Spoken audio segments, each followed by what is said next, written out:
Hello दोस्तों, क्या हाल चाल। आई होप आप सब अच्छे होंगे। जैसा कि इसके पहले वाली क्लास में प्रश्नावली 1.1 के क्वेश्चन नंबर 2 के लगभग सभी भाग को करा दिया गया था, तो आज हम स्टार्ट करते हैं प्रश्नावली 1.1 के क्वेश्चन नंबर 3 को। ठीक, तो इसके पहले एक दिन क्लास छूट गई क्योंकि हमारे यहाँ लाइट का इशू था। तो फाइनली आज हम स्टार्ट करते हैं अपनी क्लास। तो यह हमारा क्वेश्चन है तीसरे का पहला। तो इसमें क्या बोला गया है, अभाज्य गुणनखंडन विधि द्वारा, मतलब अभाज्य गुणनखंड विधि द्वारा निम्नलिखित पूर्णांकों के एचसीएफ व एलसीएम ज्ञात कीजिए। मतलब हमें एचसीएफ और एलसीएम निकालना है। ये जो नीचे पूर्णांक दिया गया है 12, 15 और 21, इनका हमें एचसीएफ और एलसीएम निकालना है। तो हम निकालते हैं। एक बार 12 का निकालेंगे, फिर 15 का, फिर निकालेंगे हम 21 का। तो निकालते हैं अब। तो ये जाएगा हमारा 2 से, 2 छक्के 12, 2 3 6, फिर 3 से जाएगा 3 एकम 3। तो 12 का हमारा बना अभाज्य गुणनखंड 2 गुणे 2 गुणे 3। तो इसको हम लिख सकते हैं 12 को, यहाँ पे 2 और 2 और इसकी घात 1 है।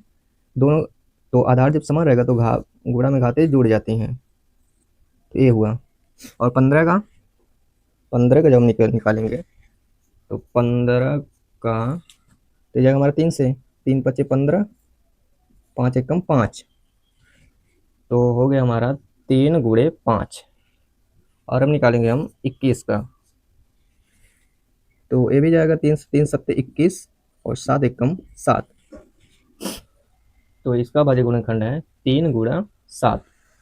तो अब हमें निकालना है इसका एचसीएफ। एचसीएफ एचसीएफ में क्या होता है, एचसीएफ में कॉमन वाला लेंगे, और जो कॉमन नहीं है, मतलब कि जितने जितने भी संख्या का भाज्य गुणनखंड निकालना है उनमें सभी में वो कॉमन होना चाहिए। जो भी संख्या है वो कॉमन होनी चाहिए। तो इसमें हम देखेंगे एक ये अभाज्य गुणनखंड है 12 का, 15 का और 26 का। तो इसमें हम देखते हैं 2 2 तो तीनों में नहीं दिख रहा है। फिर आता है 3 की बारी, 3 यहाँ पे भी है, यहाँ पे भी है, यहाँ पे, मतलब तीनों में 3 कॉमन है। और तो यहाँ पे एचसीएफ हो जाएगा हमारा 3। अब हम निकालते हैं एलसीएम।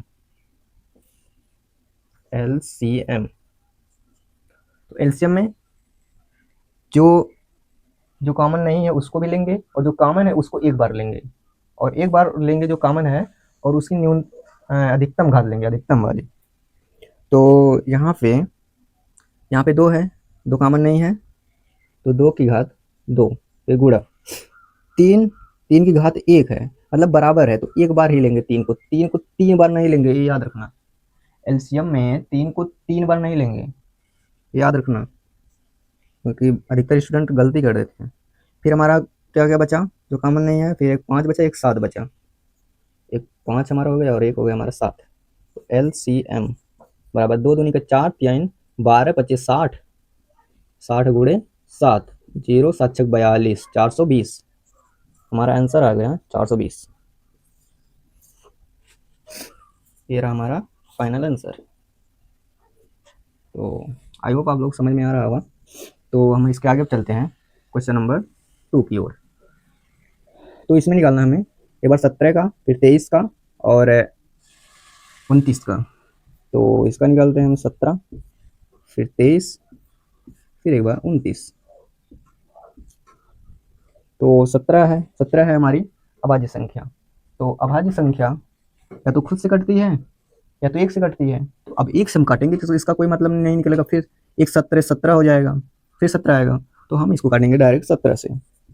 17 कम 17, तो एक आ गया। फिर यहाँ पे 23, 23 भी हमारी अभाज्य है, तो इसे भी 23 से काट देते हैं। 29, 29 भी किसी के पहाड़ा में नहीं आता है, या तो एक क्या आएगा या तो खुद क्या आएगा, तो खुद के पहाड़ा से हम काटेंगे। 29 से कम 29। तो जब हम 17 का निकालें तो इसका भी 17 आया, और जब हम 23 का निकालें तो 23 आया भाज्य गुणनखंड, और 29 का निकालें तो 29 आया भाज्य गुणनखंड। एचसीएफ हम लिख दिए हैं एचसीएफ। अब देखिए यहाँ पे देखिए कुछ भी कॉमन नहीं है। अब कुछ नहीं कॉमन है तो अब क्या करें, अब तक था कि कॉमन रहेगा तब तो हम लेंगे, अब कुछ कॉमन ही नहीं है तो हम क्या करेंगे। ठीक, एक बार ये याद रखना, जब भी कुछ ना कॉमन मिले तब एचसीएफ का मान 1 होता है। जब भी कुछ भी कॉमन नहीं मिलेगा तो एचसीएफ का मान 1 होगा, और जब कुछ कॉमन मिलेगा तो उसकी न्यूनतम घात वाला लेंगे। अगर समान घात है तो उसमें से 1 ले लेंगे। तो एलसीएम में जो अलग अलग है उसका भी गुणा कर लेंगे, और जो कॉमन है उसके अधिकतम घात ले लेंगे। सिंपल सा है, जो अलग अलग है उसका उसकी अधिकतम घात ले लेंगे, नहीं जो अलग अलग है उसको गुणा कर लेंगे।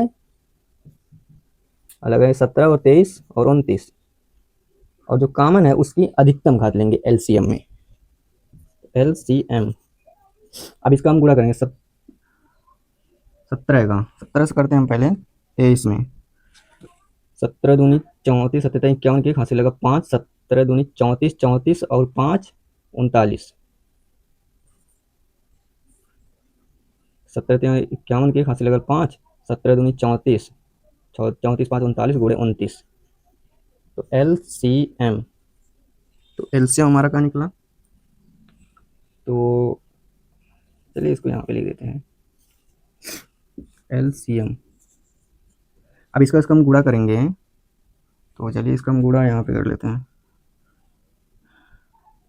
391 गुणे 29, तो हो जाएगा 9 1 9, 9 9 81 के हासिल लगा 8, 9 3 27, 27 8, 8 7 15 35, 2 1 2, 2 9 18 के 8 हासिल लगा 1, 2 3 6 और 1 7, अब हो गया 9, 2 1 3, 8 5 13 3 हासिल लगा 1, 7 3 10 11, 11,339 हमारा आंसर आ गया फाइनल, 11,339।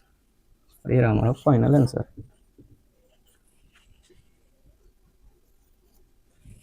तो आई होप आप लोगों को समझ में आ रहा होगा। इसको हम मिटा देते हैं क्वेश्चन नंबर 3 पे। तो इसमें है एक बार 8 का निकालना है भाज्य गुणनखंड, फिर 9 का, फिर 25 का। तो 8 का निकालेंगे, 2 चौको 8, 2 दूनी 4, 2 1 2, 3 त्रिका 9, 3 1 3, ये जाएगा हमारा 5 से पंचम 25, 5 1 5। तो 8 का हमारा अभाज्य गुणनखंड है, डायरेक्ट हम लिख देते हैं 2 गुणे 2 गुणे 2 यानी 2 की घात 3 गुणा, नहीं गुणा नहीं, अब कुछ है ही नहीं तो क्या गुणा लिखेंगे 9। अब 9 को लिखेंगे 3 कितना बार है 2 बार, ठीक। अब 25 का अभाज्य गुणन, यहाँ पे 5 कितना है 2 बार 5। अब इसमें देखिए, अब इनके अभाज्य गुणनखंड में कुछ कॉमन दिख रहा है, यहाँ पे 2 है, यहाँ पे 3 है, यहाँ 5 है, कुछ भी कॉमन नहीं है। अगर कुछ कॉमन नहीं है तो एचसीएफ का मान हो जाएगा हमारा 1। एचसीएफ का मान हमारा हो गया 1। अब हम निकालते हैं एलसीएम। अब एलसीएम में जो कॉमन नहीं होता है उनकी हम गुणा कर लेते हैं। यहाँ पे 2 भी कॉमन नहीं है, 2 की घात 3 गुणे, 3 भी कॉमन नहीं, 3 की घात 2, 5 भी कॉमन नहीं है, 5 की घात 2, पूरा पूरा गुणा हम कर लेंगे। तो 2 की घात 3 यानी 2 दूनी 4, 4 दूनी 8, यहाँ पे होगा 8, हम 12 ले लिए थे, 3 त्रिका 9, 9 8, तो एलसीएम तो हो जाएगा 9 8 72, फिर ये बचा हमारा 5 की घात 2।